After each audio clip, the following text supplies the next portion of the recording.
পদ্মা সেতু এলাকায় ককটেল বিস্ফোরণ এবং যানবাহনে অগ্নিসংযোগের ঘটনা ঘটেছে। এতে ৩ ঘন্টা বন্ধ থাকে যান চলাচল। এদিকে ফরিদপুরের ভাঙ্গায় কয়েকটি স্থানে গাছের গুঁড়ি ফেলে অবরোধ করা হয়েছে।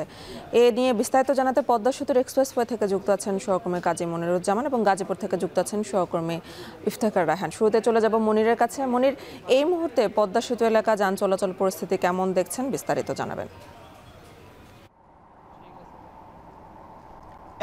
সকালের তুলনায় এই মুহূর্তে কিন্তু গণপরিবহনের পরিমাণ এক্সপ্রেসওয়েতে বৃদ্ধি পেয়েছে। তবে আমরা লক্ষ্য করছি যে বেশিরভাগ সময় কিন্তু টোল প্লাজার বুথগুলো যানবাহনের কম থাকায় কিন্তু ফাঁকা থাকছে, অনেক সময় এরকম লক্ষ্য করা যাচ্ছে। তবে যানবাহন বাড়লেও কিন্তু এই গণপরিবহনগুলোতে কিন্তু যাত্রী সংখ্যা কম, এমনটা আমরা লক্ষ্য করছি। তবে সকাল থেকে পদ্মা সেতু হয়ে যে ট্রেনগুলো চলাচল করে সেই দক্ষিণাঞ্চলের ট্রেনগুলো কিন্তু যথারীতি চলেছে। আমরা দেখেছি যে 11টা 20 মিনিটে একটি ট্রেন ছেড়ে গেছেন এবং এই মুহূর্তে একেবারে 12টা 28 মিনিটে একটি ট্রেন ছেড়ে গেছে। এটা স্বাভাবিক রয়েছে।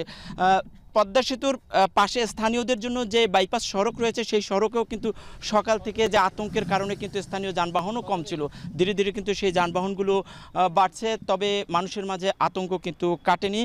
আজ সকাল 6টার থেকেই কিন্তু পদ্মা সেতুর থেকে ভাঙ্গা পর্যন্ত যে এক্সপ্রেস রয়েছে 31 কিলোমিটার এক্সপ্রেসওয়ে, সেই 31 কিলোমিটার এক্সপ্রেসওয়ের প্রায় 5টি স্থানে বিক্ষোভকারীরা তারা অবরোধ করেছে। তারা গাড়ি ভাঙচুর এবং অগ্নিসংযোগ, এমনকি পুলিশ ভ্যানেও কিন্তু হাত বোমা নিক্ষেপ করেছে, এমন ঘটনা ঘটেছে। আর এই ঘটনায় পুলিশও 3 জনকে সন্দেহভাজন হিসেবে আটক করেছে এ পর্যন্ত। এখনও পর্যন্ত আমরা বলতে পারি যে আন্দোলনকারীরা মাঠে লক্ষ্য করা যাচ্ছে না। তবে আইনশৃঙ্খলা বাহিনীর নিয়ন্ত্রণেই কিন্তু এখন পুরো এক্সপ্রেসওয়ে রয়েছে। আর শরীয়তপুর থেকে যে ঢাকা রুটে যে যাত্রীবাহী যানবাহন চলাচল বন্ধ ছিল, সেই যানবাহন 11:30টার পর থেকে সীমিতভাবে চলাচল শুরু করেছে। তবে যাত্রী সংখ্যা কিন্তু একেবারেই কম, কারণ সকাল থেকে যাত্রীরা ফিরে গিয়েছেন এবং তারা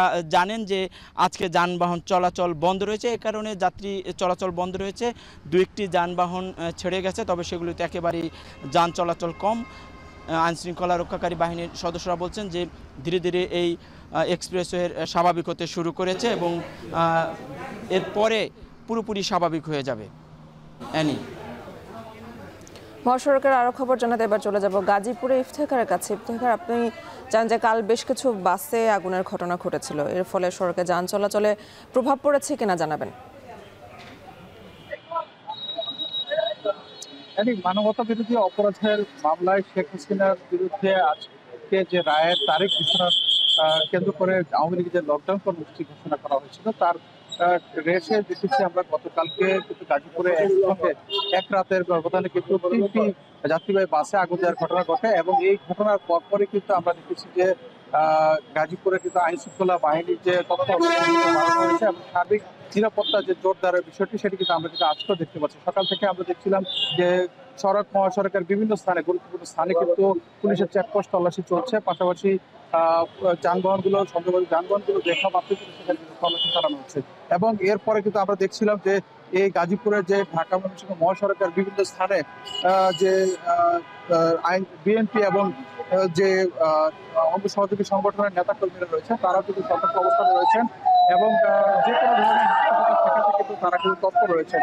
এবং সকাল থেকে যেটা আমরা দেখছি যে গাজীপুরের ঢাকা মহাসড়কে দূরপাল্লার যানবাহনের সংখ্যা অনেকটাই কম এবং অন্যান্য যে ব্যক্তিগত যে যানবাহনগুলো রয়েছে সেই যানবাহনগুলো কিন্তু এখানে কিন্তু তুলনামূলক চলাচল কম হচ্ছে। এবং এখানে বিএনপি যারা নেতাকর্মী রয়েছে তারা বলছেন যে এই ঘোষণার তারিখকে কেন্দ্র করে যে কোনো ধরনের কোনো অসুবিধার ঘোষণা যেন করতে না পারে সেই জন্য তারা কিন্তু তৎপর রয়েছেন। এবং কিছুক্ষণ আগে কিন্তু তারা এখানে কিন্তু মোটরসাইকেল শোডাউন করেছেন এবং এখানে আমরা দেখেছি বিএনপি মহানগরের যুক্ত আহ্বায়ক ডক্টর সহ যুবদল এবং অন্যান্য সহযোগী সংগঠনের নেতাকর্মীরা এখানে কিন্তু উপস্থিত হয়েছেন এবং তারা বলছেন যে কোনো ধরনের নাশকতা মোকাবিলার জন্য আইন শৃঙ্খলা বাহিনীকে তারা সহযোগিতা করবে। তো এই ছিল আমার কাছে গাজীপুর থেকে সবশেষ। আজকে বিভিন্ন মহাসড়কের পরিস্থিতি নিয়ে জানাচ্ছিলেন সহকর্মীরা।